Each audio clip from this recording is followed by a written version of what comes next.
We're still here in the WordPress customization area, and for this video we're going to work on customizing some of the colors, fonts and background images for your website. So head over to the colors tab, and here you've got all the different options for colors that we can customize. So we'll start with the body, which is the main area of your website, so the main content areas. Background color first. It's just this space in between the content areas here. So if you change that, you'll see the spaces in between change there. I think I'll keep it. I'll go with black to begin with. I might go through and change these again later, but for now we'll go with black. Your main text colors, keep that as it is.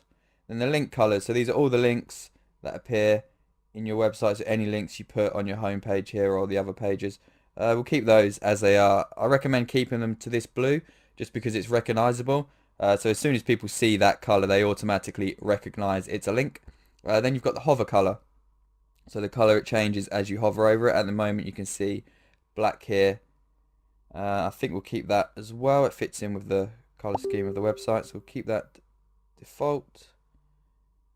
And then the link visited color. So once you've clicked on a link, what color it turns afterwards to show the visitor that they've clicked that link. And this is kind of a grayed out color. I might change that. I'll go with this orangey gold. So once they've clicked the link, it will turn this pale gold color here. So we'll go with that one and hit back. Next, up to the header. The background color for the header at the moment, there you can see, doesn't look great because we haven't uploaded a logo with a see-through background. So we'll keep that for now to white. I'm actually going to upload an image in this header at some stage anyway. We've got header text, so we don't actually have any text in the header, but if you choose to display either a tagline or a title, then you'll want to change that text. We've got no links, so you can leave all of the header stuff. Like I said, I'm not really going to put anything in the header other than my logo and an image at a later date, so we'll leave that. Primary navigation menu, which is this one here. So you've got some preset colors that come as part of the theme. So the chances are, other than the white one, these aren't really going to be colors that fit in with your chosen color scheme. But you can scroll through these, see how they look. If you like one of them, obviously, go ahead and choose that. I'm just going to change it back to the current one, the black one. I'll probably end up keeping this, but just as a quick run through for you guys, I'll change some of the options here. So we've got the background color, which is obviously the main color for it. So we could go for my gold color here. So as you remember from the previous video, I said it's a good idea to keep your color scheme and color codes in one of these Word notepad documents. So that way, when you're changing all of this stuff, you can just quickly come over here, copy the code for the color that you want, and then if I want to make this background that gold color to match my logo, all I have to do is type it in there, hit select, and there we go. Then you can change the text color here, the hover, so as visitors hover over, I like that to actually be different to this selected color. So with the gray that I picked before, I'm going to choose that. So we come in, paste that into there. And now when we hover over, it's a slightly different color. So we've got the gray, and we've got the background current color, which is that one there. So the current tab that you're on. So if I click the About Us page, now we're on the About Us page, and it highlights that by changing the color of this link here. Text hover, we don't actually have any. Oh no, sorry, that's the text for the link. So as you hover, you can change the actual text color as well. I don't normally do that, so I'm just going to keep it the default color, so that's white. Text current. So again, you can change the background of this current one, which I already mentioned, the text of the current one. Sub menu items as well, it's all the same stuff, all the same options as the main menu, but all of this is for any drop downs that you might have. So if you were to put some categories under one of these. So maybe you had like a blog page and then you had the different categories listed as a drop down menu. You can change the backgrounds and texts for that as well. I'm not going to use them. I don't have any, so I'm not going to change any of those. Let's move on. Secondary navigation, I don't have on here, so we're not going to use that. Slide out, I also don't have. So I've turned the slide out navigation off. Buttons, you can change these if you want. These are just the default buttons, or the default colors for buttons if you were to enter them via a HTML code. However, we'll be using Thrive Architect, so you change all of the buttons inside that. And now you've got your content. So that's inside these boxes here. You can see that I've changed the background. I recommend anyway, just keeping that white. You possibly on your home page, you might want to change it.